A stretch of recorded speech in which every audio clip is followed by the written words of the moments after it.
السلام علیکم دوستو، کیا حال چال ہے؟ میں امید کرتی ہوں کہ اللہ کے فضل و کرم سے آپ بالکل ٹھیک ہوں گے۔ تو دوستو، آج میں آپ لوگوں کو حیدر علی آتش اردو کے مشہور شاعر کے بارے میں تھوڑا سا انٹرو کرواؤں گی۔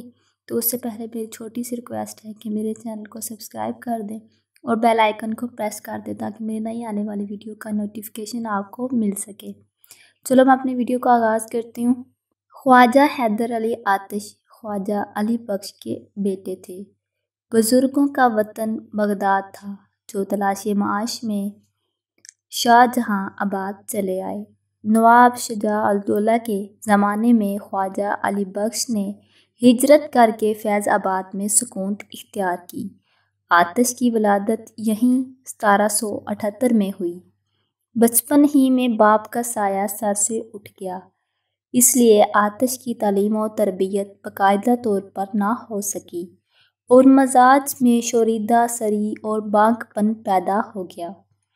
آتش نے فیض آباد کے نواب محمد تقی خان کی ملازمت اختیار کر لی اور ان کے ساتھ لکھنؤ چلے آئے۔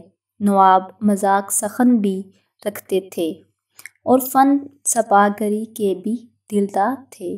آتش بھی ان کی شاعرانہ سپاہیانہ صلاحیتوں سے متاثر ہوئے۔ لکھنؤ میں علمی صحبتوں اور انشاء و مصافحہ کی شاعرانہ معرکہ آرائیوں کو دیکھ کر شعر و سخن کا شوق پیدا ہوا اور مصافحہ کے شاگرد ہو گئے۔ تقریباً 29 سال کی عمر میں باقاعدہ شعر گوئی کا آغاز ہوا۔ لکھنؤ پہنچنے کے کچھ عرصہ بعد نواب تقی خان کا انتقال ہو گیا۔ اس کے بعد انہوں نے کسی کی ملازمت اختیار نہیں کی۔ آخری وقت میں بینائی جاتی رہی۔ 1846 میں انتقال ہوا۔ آتش نے نہایت سادہ زندگی بسر کی، کسی دربار سے تعلق پیدا نہ کیا اور نہ ہی کسی کی مدح میں کوئی قصیدہ کہا۔ قلیل آمدنی اور تنگ دستی کے باوجود خاندانی وقار کو قائم رکھا۔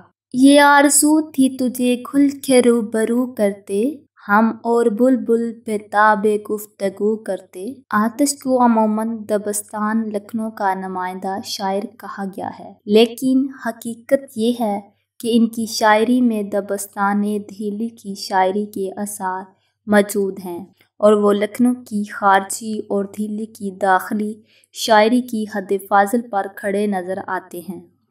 وہ بنیادی طور پر عشق و عاشقی کے شاعر ہیں، لیکن ان کا کلام لکھنؤ کے دوسرے شاعروں کے برعکس رقاقت اور ابتذال سے پاک ہے۔ ان کے یہاں لکھنویت کا رنگ ضرور ہے، لیکن خوشبو دہلی کی ہے۔ اگر انہوں نے یہ کہا شب وصل تھی چاندنی کا سماں تھا، بغل میں صنم تھا خدا مہرباں تھا، تو یہ بھی کہا کسی نے مول نہ پوچھا دل شکستہ کا، کوئی خرید کے ٹوٹا پیالہ کیا کرتا۔ آتشی وجدان اور احساس و جمال کے شاعر تھے۔